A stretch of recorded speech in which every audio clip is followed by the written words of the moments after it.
Sunday, 8:55 a.m. Bradley Lee left his room in a complete mess whilst getting ready for the gym. You watched his naked body climb out of bed and into the shower. He then quickly got dressed, before briefly kissing you and leaving. Last night was sudden and hot. His windows were still steamed, your head still dizzy. You're not sure if you can handle Bradley. He's rough and aggressive, but attractive nonetheless. You lay in his bed when you get a phone call from an unknown number. You answer and realize it's Arno's mum. Arno's mum asks if Arno is with you. She sounds worried and says Arno hasn't been answering anybody all weekend. He never answers his doorbell and refuses to reach out. You tell Arno's mum that you haven't seen him either, but will visit his place. Arno's mum tells you he was kicked out of Grand Casino after getting too drunk and arguing with the slot supervisor. She says his behavior has become worse. Arno's mum says he nearly lost his entire trust fund playing online poker with Jonah, his best friend. She begs you to speak to him. Sunday, 12:47 p.m.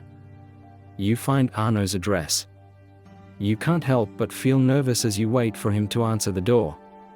You ring his bell again as you hear his large footsteps inside. You tell him you know he's in there before he suddenly unlocks. Arno opens the door. Goodness, your heart nearly flips seeing him again. You haven't seen him shirtless in a while. Arno's smile is genuine, though quite surprised. He asks what you're doing here. You tell him you brought him his favorite Indian takeout. He invites you in, and says he never expected to see you here. You look around his place. His bachelor pad isn't as messy as you thought. Arno pulls you towards his bare muscular chest and hugs you. You sigh as you sniff his scent. Arno makes you iced coffee. He's still in his pale blue boxers, his blonde hair left a mess. He hands you your coffee and sits next to you, staring curiously. You first ask Arno if he's okay. You tell him his mother is worried about him. He says his family's being dramatic and that is fine. You ask Arno if he got kicked out at the casino, but he says it was a misunderstanding. You tell him he can't keep getting in trouble all the time. He nods, but says he's just been trying to get over things, and fully forget about you. You touch his arm and tell him you don't want him to. Arno says that's selfish, seeing that you already chose someone over him. You tell Arno Lucas left. Arno tries to hide his smug smile. You moan and tell him it's not a joke before he laughs and says he's sorry. You get upset as Arno apologizes and tries to cheer you up. He says he's happy you're single for him. You tell him not to be cocky as he pulls you onto his chest. You try and hide how giddy you feel as Arno teases you whilst kissing your head. Let me take you out tonight. No distractions. Just you and I, he asks. You say yes, making Arno smile. He notices you staring at his lips. Arno suddenly kisses you. You nearly lose your breath as you taste his lips. His large hand caresses your cheek as you allow his tongue into your mouth. You feel flustered for feeling so vulnerable under Arno's embrace. You hear your heart beating as he continues to kiss you. Arno's hands pull you onto his thighs. You see the tip of Arno's massive hard-on stick out from his boxers. He hushes you as he puts it inside of you. You two end up having sex on his couch. You're shocked at how easily you give in to Arno. He's longer than Bradley, thicker than Lucas and hotter than anyone else you know. You feel scared when you realize just how much power he has over you, even if he doesn't realize it. Arno continues making love to you. Something is different this time. The sex feels raw, rough, and passionate. Arno's pulls you closer when he lets out inside of you, his breath heavy and tired.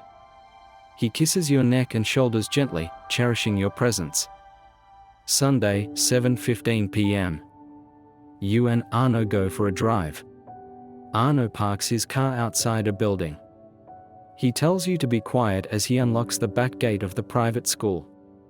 You tell him you can't be here, but he takes your hand and leads you through. Arno leads you to the school's indoor pool.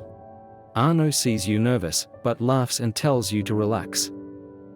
You asks if he booked the swimming pool. He says no, but says he rarely gets caught, so it's fine. You and Arno undress and you swim together. You feel delighted as he has you hang on his back as he swims. Arno teaches you how to float and hold your breath for longer.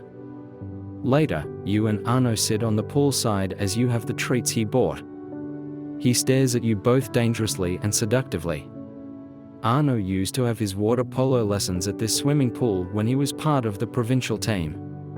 Arno says he used to be the best player, but says he left the team along with his coach following an awful new manager.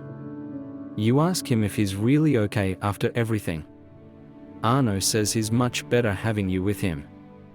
You let him kiss you, his wet hand gripping your inner thigh.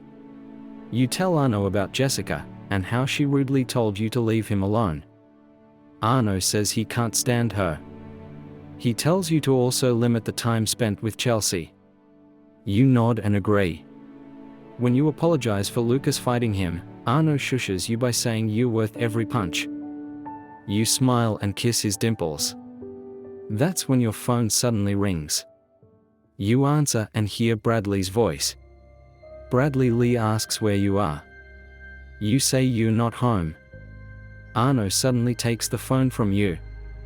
You plead with Arno to give back your phone.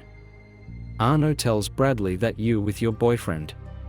You hear Bradley confusingly say he thought you were left single. Arno tells Bradley that's not the case before hanging up. You tell Arno that wasn't very nice. He grins and says it doesn't matter. You and Arno take a hot shower to rinse off before he dries you off gently.